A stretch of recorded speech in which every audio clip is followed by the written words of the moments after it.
Hello and welcome to the Art of Selling Online Courses. We are here to share winning strategies and secret hacks from the top performers in the online course industry. My name is John Ainsworth and today's guest is Tom Breeze.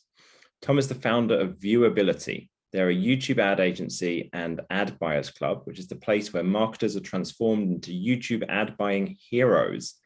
Tom has a master's in psychology as an author and is regularly invited to speak at conferences all over the world, showing businesses how to unlock the true power of YouTube ads for profit and scale. And today we're going to be talking about who should and shouldn't run YouTube ads, different kinds of campaigns, the 5 A's of YouTube ads, and how to grow your YouTube channel fast. Before we start learning from Tom, I want to mention our sponsor. And today's sponsor is my company, Data Driven Marketing. And we help online course creators to increase their online course revenue 2 to 5 times through strategic funnel optimization. If you want to learn how much you could make, go to datadrivenmarketing.co/calculator and we will do you a personalized review of your numbers, your business, and help you figure out how much more you could be making. Tom, welcome to the show. Thank you so much for having me. It's great to be here. So the position that a lot of our audience is in is they've got courses and they've got some kind of organic traffic. Now, it could be YouTube, it could be SEO, it could be, Instagram, what have you. And they're making money from their courses already. Now, some of them have got they haven't put any of the stuff in place. They don't have a great funnel, what have you, but some of them have, right? Some of them have already built out a really good funnel. They've got something they could drive traffic to, but they've not run YouTube ads yet. Just tell me if you agree with this, but I would say initial thing for everybody, if you haven't done any work on the funnel, then you probably shouldn't be looking at driving ads to anything. But if they've got that and they're thinking about ads, why would they think about YouTube ads? What's the benefit of YouTube ads in the current marketplace? Yeah, I think that the obvious thing around YouTube is that right now there's a lot of worry, I suppose, from a lot of businesses wondering about where their next lead's coming from, where the next sales coming from. And I think gone are the days where maybe even just 2 years ago, but for the last 5 years at least, Facebook's been a really reliable platform for a lot of businesses. They put up an ad and it's been pretty easy. The algorithms have been so good on Facebook that you'd be able to pinpoint your audience, you'd be able to follow them up, run retargeting campaigns, and everything be very profitable. And then more recently, with everything that's going on with Facebook, with all the kind of privacy updates and with the volatility of the platform, it's just not the platform it used to be. I think everyone can agree that Facebook's got a lot harder than it used to be and a lot more volatile. I've heard that so many media buyers. Constant. It's I need to get off of just doing Facebook because this is not converting the way that it used to. Yeah.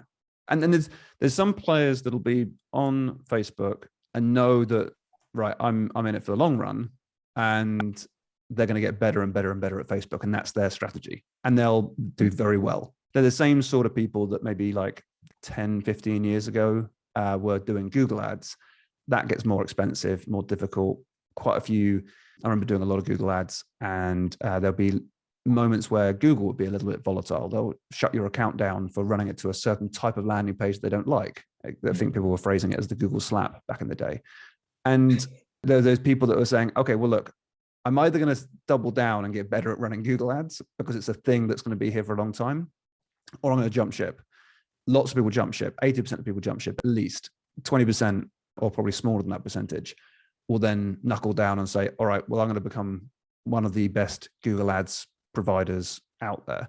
And they've got a huge amount of business available to them because they get ridiculously good and they get all the clients. And yes, it's a more competitive marketplace, but that's what a lot of people do.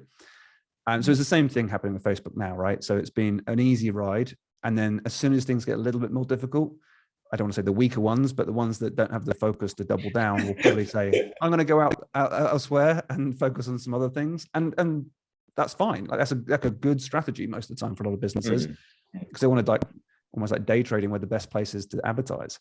And there's going to be some people that knuckle down and say, right, you know what, let's take our Facebook ad strategies and double down, learn exactly what it takes to get the very best results.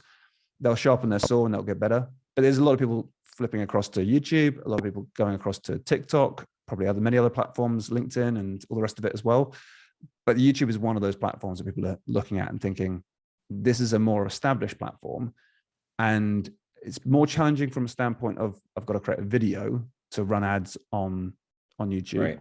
So there's definitely some hurdles or some obstacles. It's not an easy ride getting into YouTube. But if you do focus on it, and you're pretty good on camera, and you've got a good offer in place, and your audience is there, you've got the makings for a huge platform for your business. And that's the beauty of YouTube, is that if you get it working, the scale potential is phenomenal. It's a harder barrier to entry, I suppose. So I don't want to sugarcoat it. It's not like, hey, come over to YouTube. It's super easy and you're going to nail it from day one. That's not the case. It's going to be a bit of a rough ride when you first get started. But if you're serious about acquisition of new clients, which I'm sure most companies are, it's worth looking at YouTube and thinking, this could be the platform for me. Very honest with a lot of businesses. I'm like, it's not necessarily the best platform for every business. Interesting. So what's some of the ways that people can decide? So you've said there, like, you've got a great offer, you're good on video. What else is there that would help someone decide if YouTube's at least worth exploring more? Yeah. So I tend to kind of talk about 5 A's, the areas that we need to explore to understand the platform itself. But there's kind of 3 core A's. If you can get the 3 core A's right, then the 2 other ones are really important, but they're a secondary thought, so to speak. So 3 core A's. The first one is going to be your audience. Like, are your customers actually on YouTube? If you're having to force the issue, then it's going to be a real challenge long term. So what I mean by that is that B2C, so going straight to consumer, is very good for YouTube. People are going to YouTube all the time, spending a lot of time there. And for course creators in particular, amazing. People are going to YouTube already looking for answers to their questions that you can probably help them with. And you don't need to be super salesy, by the way. You can just turn up at the right time and give them great content, and people love you for that. That's kind of the first part of YouTube, is that you need to be good on camera from a standpoint of just being authentic. Although I hate that word and it's banished around quite a bit. It's just being yourself a little bit and thinking, I'm just talking to one person. That's all you need to worry about when it comes to YouTube. But you've got to make sure your audience are there from the very beginning. So if people aren't going to YouTube naturally for your content, it's just going to be a bit more of a struggle to even get good results from there. My hypothesis with YouTube, it seems like for course creators, if people are wanting to watch short videos about the thing that you're teaching, and they like the way that you're teaching it, that's got a really, really good natural flow into buying your more expensive paid video courses where you're teaching stuff. Like it fits really well versus organic search, for example, right? In Google, someone's reading stuff, they're clicking through in order to read an article, and then from the article, they're buying your paid course. It's not like that doesn't work, right? That works amazingly, but there's something about the YouTube one that seems like there must be some kind of a natural flow there. Do you see that as something that's easier for them than someone selling, I don't know, e-commerce stuff through YouTube, for example? E-commerce can work ridiculously well on YouTube. And if you get that cracked, it'll scale like crazy because you just got huge audiences there. The video ad creation for e-commerce is a lot harder, and your funnel better be in good shape. Otherwise, it's a lot more challenging. But you tend to find with content creators, they're normally selling a slightly higher ticket item, and the margin there is huge because its cost of delivery is normally very low. Yes, if you've got coaches and a whole kind of support system in the back end, sure, it gets a bit more expensive at that point. But with e-commerce, you've actually got things like the cost of delivery and the cost of producing the products in the first place, which chips away. And then you're dealing with like smaller margins from the outset. So it just becomes a bit more challenging from that standpoint. But as I say, if you can get a good product with good margin and you're able to not worry about running out of stock, which is another big issue with the e-commerce, because you can run out of stock and then it's like, right, pause the campaigns, we'll wait until we've restocked. And that just ruins your momentum. And kind of a lot of momentum is really handy when you're running campaigns. You want to get that momentum up to support the algorithm. But yes, it's just a bit of a different ballgame with e-commerce. If you're considering e-commerce being physical products that need to be shipped to people. Some people consider e-commerce like, well, I'm selling a product online, and it's a digital product. So okay, fine. That still is e-commerce. Business has been done online, but the way I look at e-commerce, so to speak, is like more physical products being shipped to people. And I'm sorry to jump around because I know you've got your 5 A's, but like you mentioned in there something about the margin and the price what are there certain price points for online courses or info products that tend to work well with YouTube? Is it like slightly more, because a lot of our clients, a lot of the people in our group coaching program, they're selling stuff for like $49, $99, $299, that kind of range, like stuff that's under about $500. And I've heard people with YouTube ads talk about the idea that you should be selling something that's more like, I don't know, $1,000. Is that like, do you find that to be true, or is that like is there a certain range that works? So this is a really interesting conversation, because I've promoted so many different products, and we've made products work at all different price points. It's not necessarily down to the price point, although that is a factor. Yeah. But I'll come back to that in a second. The thing that makes YouTube work, and any advertising work really, is knowing the value of your customer and how long you're willing to park aside to say, well, the lifetime customer value is this much. So let's say, for example, you sold something for $7 on day one because that had a ridiculously good conversion rate, and it was like just the perfect thing to offer people. But the upsell rate is ridiculously strong, but it takes 2 weeks. Then you're like, well, okay, well, now we're working with very different numbers. Should I sell something for $7 to get the large volume of people through and then upsell them in 2 weeks' time? Can I afford that? Because there's a bit of a cash flow problem, because you have to wait for that 2 weeks. But it might not be 2 weeks, it might be 90 days. What I tend to look at is say, well, what's the length of time that you're willing to look at? Is it a 30-day, 60-day, 90-day window, or beyond? Beyond gets a bit more sketchy because you start to lose some of the pixel cookie data. So it's not quite so easy to track back into your ad accounts. Of course, if you're using some third-party software, you can obviously get those conversions back into the account. But 90 days is normally quite a sweet spot to say, well, you can normally track conversions and value of your customers pretty well in that 90-day period. So then you can say, well, in a 90-day period, how much is each customer worth to me? Because you might have upsells, you might have cross sells, downsells, whatever it is.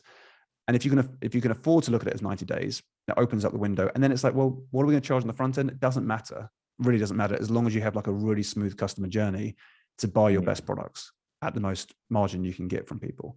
That's kind of how to look at it. But not everybody wants to do 90 days. Some people want to do 2 weeks or even the same day. Like, that's fine too. It's what's most comfortable for your business, and whether you're willing to lose money on day one to acquire a customer. Because if you're willing to lose money on day one to acquire a customer, knowing that in 2 weeks' time you're going to make a profit, opens up the game completely. You know, you're kind of saying that, right, we'll sell a $7 product for $40. And you're like, well, we lose $33 on day one from doing that, if we're able to hit $40. And then it might fluctuate as well. Yeah, don't worry about that though, because the conversion rate for the second sale is ridiculously strong. Like, oh, great, let's go. That's fine. So it's different ways of looking at it. And it's kind of understanding what the best customer journey would be for your client, and to maximize the conversion rate, but also maximize the profit per sale as well. So that's kind of how I tend to look at it. That said, I do have a bit of a rule of thumb. So I'd say if you're running like a webinar funnel, $1,000 to $2,000 tends to be the sweet spot. And if you're running a VSL type offer, that's the sweet spot for that, is normally around about $50 to $100 with upsells off the back of it. So that's, generally speaking, how I like to promote things. I'm still not a huge fan of doing book a call funnels. I think they can work really well. It's hard work from an ad buyer's perspective, because there's a lot more complication in the funnel build. What about tripwire funnels? Do you see that work? Because you mentioned the $7 offer. Yeah, tripwires can work really well. We don't do a huge amount of tripwires. For some reason, it doesn't seem as popular, but things like book funnels, we've done a lot of that, which you could say is a bit of a tripwire. So just, I presume you're saying tripwire is like a lower end, like sub $20 sale or something.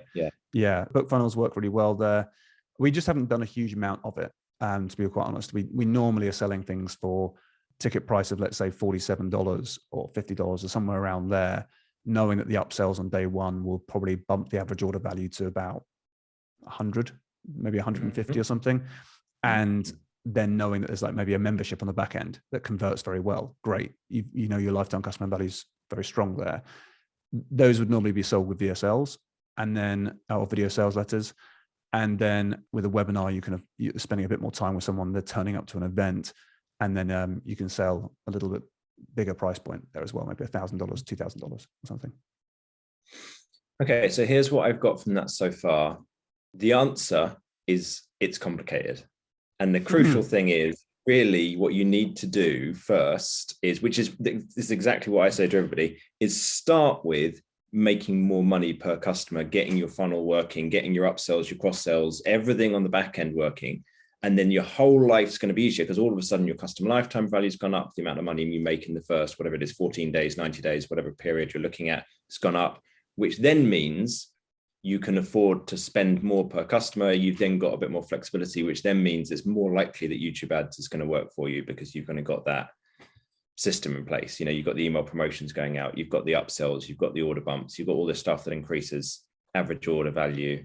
We had a client recently, actually, we were working with, they were, the thing you said in there, right, that I think a lot of people listening are going to struggle with is lose money on the front end. That it weirds people out. And it's like, I know that it's once you're in the world for long enough, it seems so obvious. It's like, it doesn't matter how much money you lose in the front end if you make it back in the first whatever time period, 14 days, 30 days, because that means that you've got that cash coming in. So it's paid back, it's fine, but it makes people feel upset. They feel uncomfortable about the idea of losing money on the front end until they get used to that. Like, do you see that? Have you come across that? Or are you normally dealing with people who've already dealt with that before they're coming to talk to you? There's always a threshold at some point. Let's not open our eyes to the fact that we're all losing money on the front end. And no matter what we do, we have to buy something and then have to wait a period of time before the result is driven, whether that's seconds or whether that's months. It's like, so the way it works with advertising, so just to make sure everyone is aware, you pay for your ads and then you get a lead, maybe the same day, maybe tomorrow or something. You had to wait a period of time before that result came in, and that lead hasn't given you any money yet either. But there's a small window there. It could be a day, it could be hours, it could be seconds, but there's always a delay at some point. But you're committed to the fact that you're spending some ad budget. So it's just saying, well, how much are you willing to spend on the front end to wait? I don't know what that time period that's going to be, but you're going to have to wait a certain amount of time before someone makes a purchase. So it could be a very small period of time. It could be a longer period of time. It's just what you're comfortable with. And it's a mindset thing. It's like, are you in a growth mindset, which is saying, I'm willing to lose money on the front end to know I'm going to gain it on the back end, and I feel very comfortable with my numbers? Or I'm more ROAS focused, and I have to kind of look at this as like, no, same day, I spent $100. How much did I make today? And that's fine too. Like, it's just knowing where you are at as a business. You don't have to not make money on the front end on day one or day zero. It's just that's going to it's going to strangle you a little bit more if you have to make the money on the same day as you spend the money. Yeah, that's the crucial thing, right? Is how, if you are willing to wait longer, and the waiting longer is really should be about cash flow and not about your comfort levels, then you can potentially grow astronomically bigger. Like, we've got a client at the moment we're working with who they are getting 70% of their money back on day one. And that makes them uncomfortable. But after 30 days, as we track every, as you can imagine, we track every single number, every single person the whole way through. And we're making, after 30 days, 1.5, 1.4 times return on ad spend. And then over the next however many months, they make way more money back off that. So they within 30 days, they have made a profit, and it's online courses. There's no margin, so it's all margin rather. I'm just like, okay, what we need to do is increase the budget. This is going to make you rich. This is going to make you very rich, but it's uncomfortable still. It's like, it's a real, and no, you've got to let that go. You want to be rich, right? You don't want to be comfortable. You want to be rich. So, well, yeah, not everyone wants to be rich. That's the other thing. And everyone might be comfortable with where they're at, and they don't want to take that extra level of uncomfort on. I know I've done that. I've said no to certain opportunities because I'm like, it just doesn't make me feel comfortable moving that direction. Not always financially based, but it's like, that could make me a lot of money. It sits against my values or something. But people don't necessarily realize your own values or their own principles sometimes, because they're deep embedded within us. And I don't want to let go of that money because I like money, and they can't get past that mindset shift sometimes, and they don't want to, and that's fine too. So it's looking at it from a standpoint of like, yes, you have an opportunity to grow. You just need to change your mindset a little bit to say, well, let's say, for example, in your scenario, it sounds like after 30 days they're making 1.5x. You could say, well, after 20 days, somewhere around there, you break even. Yeah, cool. what could you do to shorten that window from 20 days to 2 weeks, so down to 14 days? Like, could you put that offer out quicker? Could you put a sales call out quicker? And then, cool, now we're going to be breaking even after 2 weeks. And then what else can you do to like sweeten that deal? Could you increase the amount that you're asking from people without losing conversion? Like, great, now we're down to break even after 7 days. So there's another way of approaching it, So you say, all right, if we can break even after 7 days, would you feel comfortable to scale? And they'll be like, oh yeah, of course, that'd be much more comfortable. Cool, let's do that way then. Let's shorten this window, work out where the break even point is, and then push the pedal to the metal, so to speak. Got it. All right, I took us off on a lot of tangents there. So just to kind of summarize what we've got crucial thing is you need to have your upsells, your cross sells, your order bumps, all of your email promotions in place. You need to know your numbers. You need to know your customer lifetime value and how much money you're making from people in the first whatever period, 7 days, 14, 30, so that you can feel comfortable. And then different funnels can work with YouTube ads. We're teaching people mostly tripwire funnels because it's the easiest one to get started with for courses. So if you've got that in place, this could be a potential thing for you. Going back to where we were, was the first A was audience. And the crucial thing there was, is your audience on YouTube searching for this kind of thing already? If they're not, don't try and force it. Did I understand that part right? Yes, they don't have to necessarily be searching for it. They have to just be there. Oh, okay. So searching for it is great. And we'd love for them to be searching for you out. Like if they're searching for answer their questions that you can answer, then off you go. Like target those people based on their search behavior. You can on YouTube, you can target people by the videos they're watching right now. So you can literally select which videos you want to run your ad in front of. That's called placement targeting.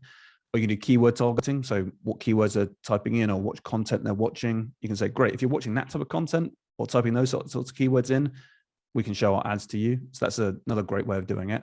You can even do it, say, like if you've been to Google and you've typed in these set of keywords or one of these set of keywords, you get added to an audience or a segment, they call it now, and that segment is available to you. So basically this situation is a user goes to Google, they type in something, they then come to YouTube later and they'll see your ad. So YouTube and Google are quite intertwined, of course, because it's owned by, or both platforms are owned by, was it Alphabet now or something? It seems like all these big tech companies are starting to change their names, and I wonder what's going on in the background. But when it comes to YouTube, you have so many opportunities to advertise to your customers in different ways. Search is one of them, which is really powerful. YouTube is not just a search engine, it's also a contextual place, right? So I go to YouTube for one thing and I end up finding I'm watching content about other things very quickly indeed. Like it's very distracting. It's very easy to grab your attention, especially if you see a video from a content creator you really like and it's a new video. You're like, oh, haven't seen that one before. I'm gonna have to watch that video now. And it kind of distracts you very, very quickly. It's kind of also, if you know your customers are following certain channels or watching content from other channels, then you can say, great, well, I've got a video about X and people are going to YouTube and kind of watching stuff around X, but it's a lot of Y's and Z's and they're kind of looking at other content, still relevant, but now if I show my ad to them, they're still going to be open to watching that video. So it might not be perfect.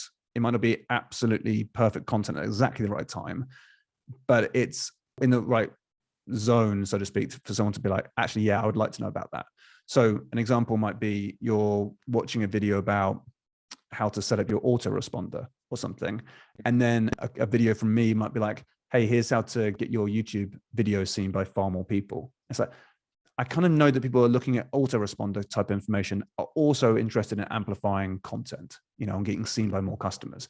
It's in that vicinity. Like, would I get a better result from saying, here's the best way, here's my blueprint or downloads to grab the best autoresponder email sequence or something? Yes, that's probably going to resonate more with that person right at that moment in time.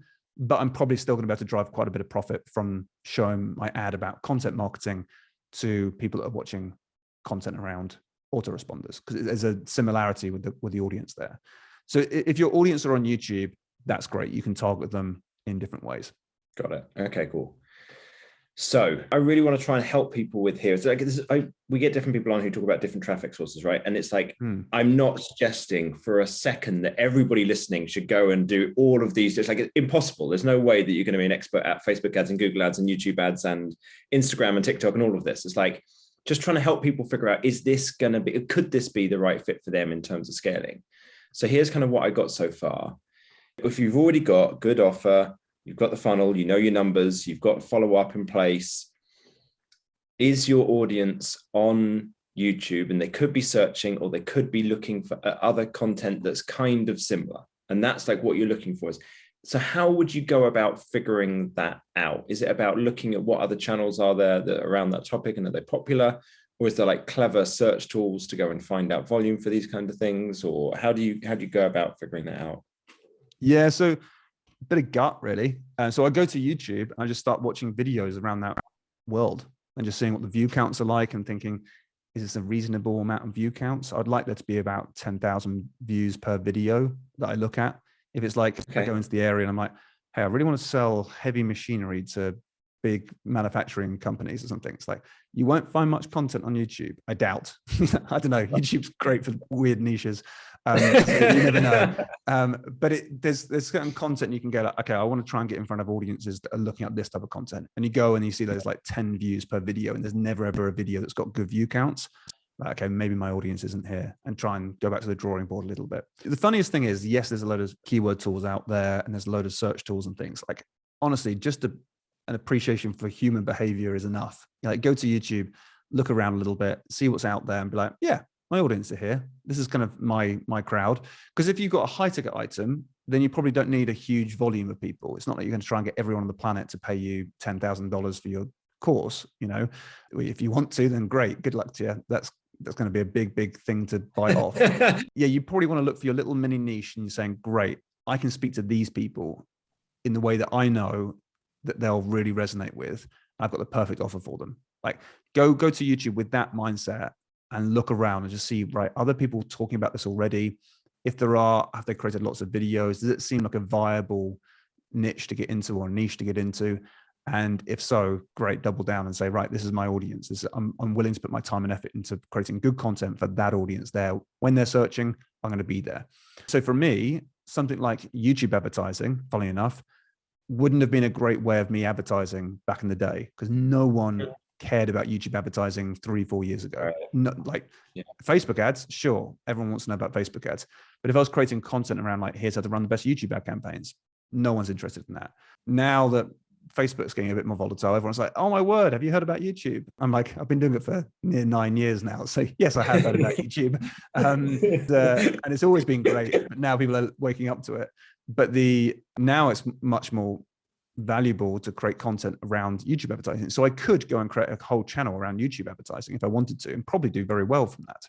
And that's kind of the idea, right? You're kind of looking and saying, are my customers there? Are they going to be interested in this content? Can I connect with those customers? And go for a really small, viable market. You know, like, it's so much easier to get good results if you try and target an individual that you know you can target and speak to. It feels like you're speaking to one person that you're going to really resonate with. That's going to get you so much further than trying to be like, I've got a message for everyone and I'm going to try and close everyone. It's like, yeah, you're going to lose that way. You're much better off doubling down on and singling out and zeroing in on like your perfect customer, and then creating content for them, targeting them in that particular way. Take things slow to begin with, get good results, make sure your funnel's converting well, and then start looking a little broader. You know, once you've maxed out that and you're spending your $300 a day or something, getting great. Now let's maybe go a little bit broader. What other ways can we target a slightly broader audience? And then keep growing that, and then keep going. You know, it's keeping it like step by step. Don't try and bite off more than you can chew to start with. Got it. Okay. All right. I'm starting to get an idea now then around who should be looking at this, which people should be trying to figure out, you know, should be thinking maybe this would be a good kind of traffic source for me. What's the second A? Yeah, we've talked a lot about the first A. In fact, we've kind of covered 2 A's, I suppose, because we've talked about audience now, and we've also talked about like the acquisition process, like thinking about funnels and financials behind funnels as well. So that would be like another A, which is like acquisition, making sure that you actually have something you can sell and make a profit from. Like that's really important. And I'd probably recommend for most people on the acquisition front to either focus on a VSL or a webinar funnel. Those are the 2 that we see that work really well. Not to say that loads of funnels don't work on YouTube. It's like loads do work on YouTube. It's just that we tend to see repeat winners with VSLs and webinars. And also those people keep it pretty simple. I know that there's like lots of moving parts to a funnel, but most of our most successful clients actually keep things really simple, like just a simple auto responder, like maybe a sequence of 7 emails off the back of a webinar, sell the webinar and then promote it. It's not overcomplicated. There's not all like crazy upsells, downsells and things. Honestly, the best people just keep it real simple most of the time. When it comes to the second A though, or the third A now, I suppose it would be, is the ads. These are the actual creating the video content. And I mentioned earlier, you need to be really good at creating ads. You do, but you don't need to be like some amazing presenter. Don't get me wrong. It's not like you need to have amazing presentation skills or even know how to shoot video or edit video. You can always get that help. There's so many video companies out there that will help with that process. It can cost a little bit of money. $1,000 per video or something wouldn't be an unreasonable budget, but you can create videos for free. Like, so we have a client that we work with very closely. They've probably created over 400 videos over the last 2 years. And they've probably got 4 videos that are blockbusters. They've probably got 40 videos that worked, 4 videos are absolute blockbusters. And those videos are iPhone shot videos. No one in the video. It's just them pointing a camera at the product and talking about how great the product is. So it's an e-commerce brand. They're spending, well, a bad day would be spending about $30,000 a day on those sorts of videos. So they're doing pretty well, and a good day, way over 50. And the videos they have is iPhone shot videos, commentary, so someone talking over the video, and basically fiddling with the product they're talking about. So it's a kind of electronic type product they're talking about, and it sells ridiculously well. That goes through to a VSL funnel, and it's a long form video content, and then sells directly off the page. They don't have an opt-in, so there's not all crazy opt-ins and that type of thing. It's just straight to a longer form video on the website, and people go buy. Bit of remarketing, but nothing crazy. So it can be super simple. You know, it's just that the offer converts really well. When it comes to video, though, it's well thought through. Even though there's no one presenting in it, the script is well thought through. The storyboard is well thought through as well. And those are the 2 elements really that make a video work really effectively. So I'd say, like, for most brands getting into YouTube, take it down a level. Like, it's not TV. People are expecting YouTubers, vloggers. That's kind of what people are expecting, and give them that. Shooting iPhone videos is plenty good enough. I used to be really romantic and be like, no, it's really nice to create beautiful videos if you can. That works really, really well. And creating them with an iPhone video works just as well. So I'm like, okay, cool. It's not production that makes a great YouTube video. It's thinking through the storyboard and the script more than anything else makes it what it is. And obviously we can go deep into copywriting about script writing and things, but I'd say it starts with a storyboard. And the way we think about any ad is to think, what's the desired result for your customer? What do they really want at the end of, once your product's done its thing and it's achieved the result, it's like there's a quantifiable end result for the customer. They're like, I bought this product, it did what it said, amazing, I've got this now, I've got this result. How does that make them feel? That's really important. Make a note of that. Like, what is the emotion? Like, write down the actual emotion, what it feels like. And it may not be actually, it might be a mix of emotions. So name it something completely different if you want to, as long as it makes sense to you, what that emotion is, how it makes someone feel inside. And then once you've got that, work on the next step of that emotion is also to say, does it come with an identity? Does someone think of themselves differently now as a result of that purchase? Does it reflect well on them? So if we all buy a fancy watch or a fancy car or anything like a kind of gadget or something, that's normally a public facing, here's who I am. I'm borrowing the brand of this beautiful watch. I'm borrowing the brand of this beautiful Ferrari or whatever it is. You're kind of saying to people, this is who I am. And that product is doing that for you. That car is showing people this is the sort of person I am. And that's really important for a lot of people. So that identity is a really important piece around this, because they want to fit into a certain type of group. They want to be like, I have a status level of being this type of person now. Whether they like to tell it to people, whether it's just an internal story to themselves, there's a validation piece where I'm like, I'm now this person. And people like us we do things like this. This is a Seth Godin piece, which I think is really, really powerful. So Seth Godin talks about the fact that like when you feel part of a group, you also feel connected to the behaviors of that group.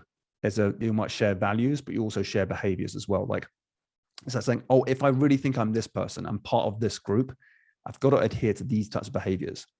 But the great thing is, as a business owner, if you're connecting with people and you're saying this is sort of identity you're going to have subtly, and you're going to join these other people that have had this great result as well, and you become part of this group, this elite group or this belonging group, then if you're in that group, how great will that feel? Like, oh, that's all I want. I want validation. I want to feel like that. I want to be in that group. That's what a lot of people want to feel.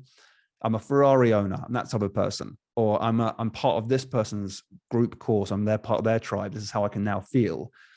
If you're the person, if you're the brand that's created that, you also get to set the behaviors, and you get to say, well, if you're part of our group, this is how we behave. This is the things that we do. People like us, and I've curated this audience, like I've created this group. People like us, we do things like this. And those things like this is your behavior that you get to decide. And it's a good idea if you tell people that a good behavior would be something like continuing your education. It would be a good idea to tell them like, it's now time to take action. People in our group take action, they implement, they do things.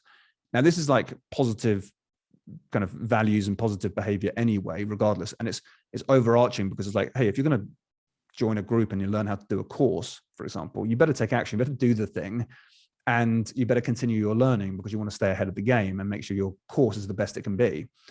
These are things that people would necessarily agree with, but it also just happens to coincide with the action you're asking them to take.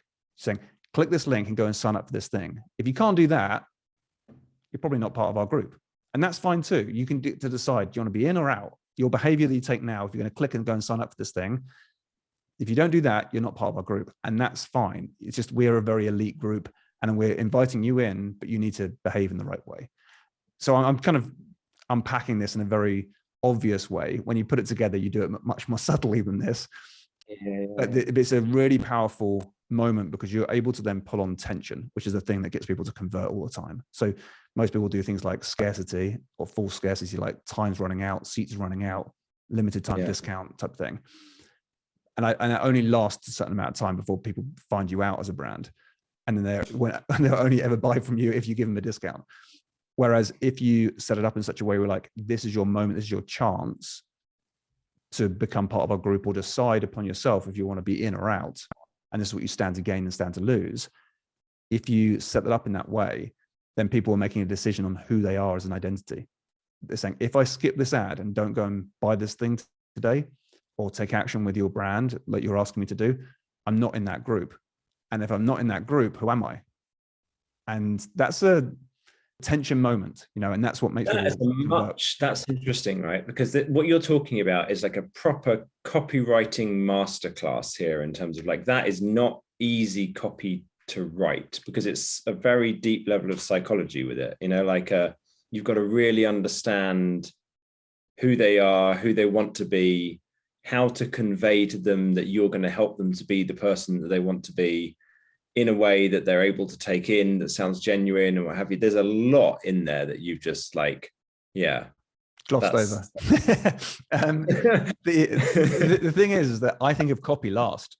Like, honestly, the way I look at it is to say, all right, I try and unpack this. And I know I'm not going to be 100% on the ball every single time. And very rarely will I ever get it 100% because it's so difficult. But I'm saying, right, really, some people are going to want to be this type of person. And that's kind of what I'm selling. So I'm like, okay, cool. A good idea is to work out, do you have an elite group? So for me, if I'm talking about YouTube advertising and you want to learn how to do YouTube advertising, I'm like, hey, I've got an elite group. Like, get in here and you'll become the best. And I feel confident to stand behind that because I know exactly how to run YouTube ads. I've been doing it for 9 years and that's all I've been doing. And so it feels like, right, that is an elite group. But it doesn't have to be an elite group. It can be a belonging group. It can be like, hey, we're doing this as a big community together and we're all in it together, and that's a very attractive thing because I can feel a sense of belonging, which is a really strong, powerful feeling as well. I'm associated with other people. I feel safe in that space and I feel good in that space as well. So two different types of groups necessarily. And your product doesn't always lend itself naturally to that. But look at most products. Like if you had said to like a computer company, like, okay, you buying a computer, how does that give you status? How does that give you an identity? Like, it's just a computer, right? And then you look at Apple, and Apple's using every marketing kind of story, I know, but you look at Apple and like, oh, people buy the laptop. They can't wait to go down to the coffee shop and open up the laptop and be like, tell people like, hey, just to let you know, I'm an Apple person. I'm really creative. That's who I am. And you see it as soon as you start seeing it, you're like, oh my word, happens everywhere. As soon as you buy a nice watch, like, it tells the time, right? That's the only function of that watch. It just so happens to cost you 30 grand or something. It's like, you're telling people who you are. You're not buying a watch, you're telling people who you are. And that's your status, and that's absolutely fine. I love that. That's great. So I'm not kind of downplaying. I'm not kind of saying it's a bad thing. I'm just saying that it's just obvious. That's what's happening. And that's the beauty of knowing this stuff. If you kind of keep your eyes open, you start to see it.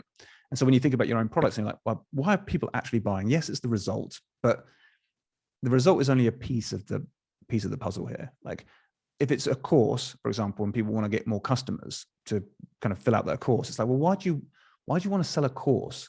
And for most marketers, if it's marketers, it's a sense of recognition. They want to be recognized. So they love speaking on stage or being on a podcast. I mean, I'm guilty of it myself. We're on a podcast right now, right? And so I love being recognized for the work that I do, and it makes me feel good and respected and things. And the other one that's a bit more subtle is that people want to be appropriately busy, which is unusual. So people want to feel, marketers in particular, want to feel like I'm not too busy, but I'm busy enough to make me feel like I'm doing a great job. And it makes me feel good about that. I'm not lazy and I'm not overworked. I've got the balance right, and I'm being respected for the work I'm doing. That's normally a marketer's dream. Money is a secondary thing most of the time, which is interesting. And so selling money all the time to marketers isn't the biggest pull. Getting recognized, much bigger pull. And so you get to know your customers really, really well over time, and just talk to them, understand what they really, really want. If it's a guitar player, we work with this guitar tuition expert, and when they're talking about like why they want to play guitar, it's normally because they either want to sit with their loved one and play them a tune and like have fun together just in a private space. It might be playing for a church band or something, and just being that person that can be like, yeah, on a Sunday at church, I'll be the guy who is part of the band and playing the guitar. Or it's living out a dream they had as a kid that they didn't fulfill. So they learned how to play guitar as a kid. They didn't play it for 20 years. They pick it back up again. They want to be part of a band, or they want to be doing a gig, or they want to play around the campfire. It's like these like bucket list moments. That's what it is. If you think of it like a bucket list, it normally helps. So it's like, why did you start a business? Oh, because I really want to do this. I want to have the freedom to do this. Great. Well, it'd be a great idea to align your product with what they really want. And if you do that subtly and show them like, hey, the people that buy our product get freedom, if that's something that people want from a business, and you tie that in, and that's where the storyboard comes in, because then you can start to show imagery of freedom, what that looks like. Not like completely obvious, or that could work. Like, don't have someone on their laptop on the beach and like working there or something like that. That's not what I'm saying. I'm saying like, instead of the beach, have the seagulls over the and the sound of the seagulls and the lapping of the waves subtly in the background. You're alluding to freedom, and people can't ignore it. If that's deep within them, that they can't ignore it. So you're saying, this is what you can get. This is who you'll become. This is the group you'll become part of. And then the copy starts falling into place, because really great copywriting is done not by writing there and thinking, I've got to punch out the script. It's like thinking about all the background, all the psychology piece, and then being like, oh, this kind of script writes itself a little bit. And I don't have to worry so much about creating such a killer hook every single time, because I've got the message right. And if you get the message right and it converts well, man, that's you for life. You've got your message that's going to resonate with your customers for ages, and you can create whatever hooks you like, but your message is really strong. Tom, I'm aware we've gone quite long. There was something yes. else you said. You warned me about this in advance. I did warn you, and you didn't shut me up, so it's your fault. There was something else that you mentioned to me before about amplified content creation. Is that something? Have you got time to kind of talk everybody through about that? Yeah, I've got as much time as you want, as long as you have, and your listeners have. Cool. So normally this is the point where most podcasters will say, do you know what, we're going to break this into a two-parter.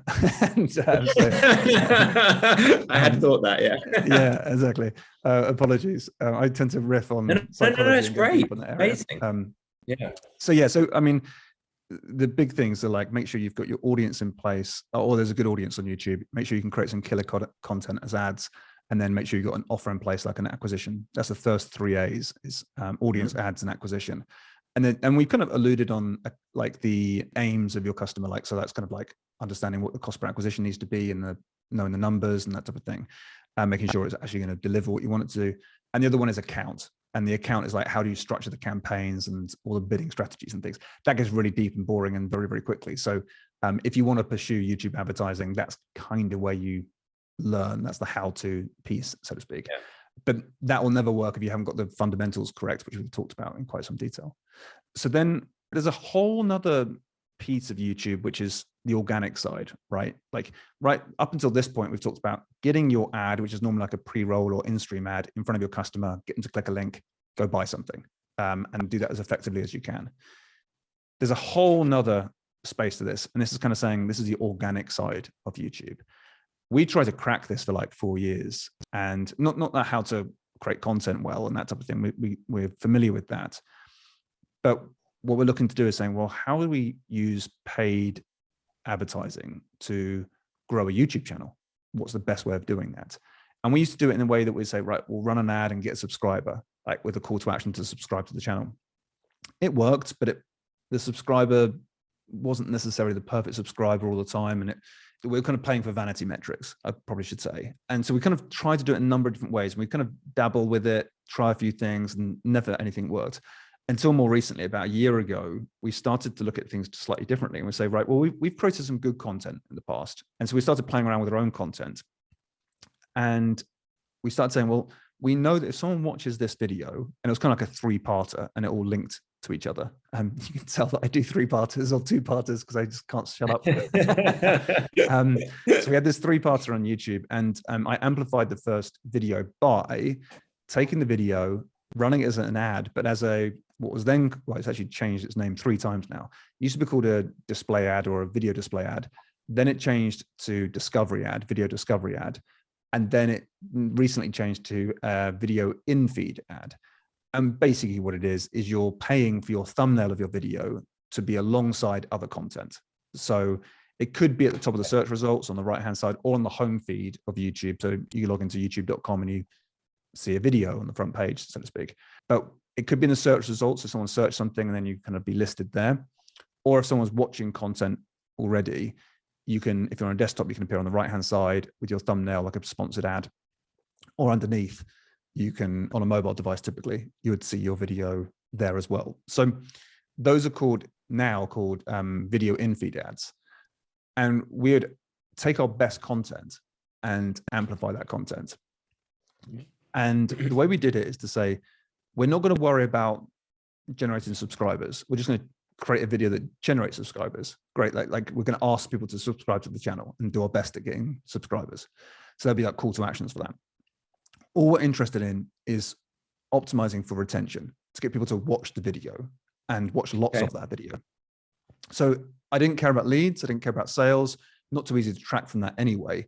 And you're just like putting great content out into the marketplace and trusting the fact that like, oh, people watch that, then I know there's a very good chance they're going to come to our business in due course. But I just can't track it very easily. We started running ads and to do this, and we started using like things like placement targeting, so videos and channels that we want to appear in front of, as well as keyword targeting as well. So we're saying if you're kind of typing in these types of keywords, we want our video thumbnail to show. And we just called it a YouTube ad masterclass part 1 of 3.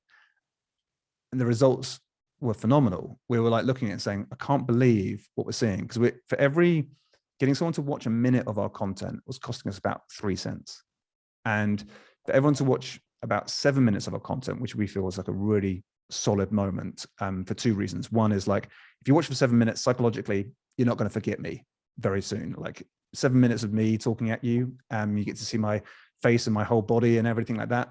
It's not that there's anything special about me, but I'm just saying, like, if I watch anyone for 7 minutes, if I watch anyone for 7 minutes, I remember them. It's not like I've forgotten them, or there's a level of recognition there for the next time I see them on their videos.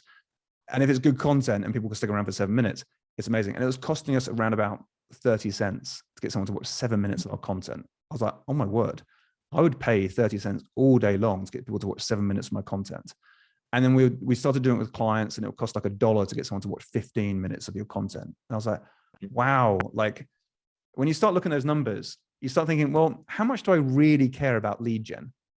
How much easier is it for me just to put this video out there on YouTube, promote it in the right way, optimizing for retention, being like, I know if someone watches 15 minutes of my content and subscribes to my channel, they're in my ecosystem now and they love me, and it's cost me $1 versus $20 to get a lead or $10 to get a lead or something. And so we've taken an approach now where it's like, oh my word, we can amplify the best content we've got. So we built a tool to audit all the whole account and say, right, these are your best videos based on retention and based on subscriber rates. And here's your all-rounder videos. Here's the best ones to promote. And also here's your benchmarks versus the industry. So you can probably actually do a lot better than that if you apply these learnings as well. So people can always create better content, and then they amplify them afterwards. So just put a small amount of budget. I'm talking about $5 a day. That'll get you 100 views a day, there or thereabouts. And when you do that, you're thinking, right, I don't have to worry about getting lead gen. I don't have to have the perfect offer. I'm just creating great content, people connecting with the brand. And then when I do have a great offer, I'll put that video in front of them, like an ad in front of them, because you can build a remarketing list of all the people that watch your organic content now.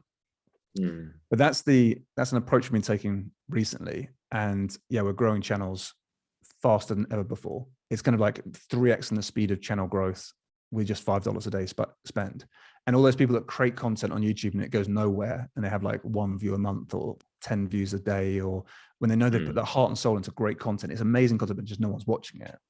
Now we have a way to say, right, with very small budget, we can amplify this. And funnily enough, what we're noticing now, and I don't want to kind of oversell this just yet, but what we're noticing is as soon as you start spending a little bit more budget, the organic algorithms of YouTube pick it up. They're like, people are watching this content and really resonating with it, sharing it, liking it, adding it to playlists, going on to watch other content.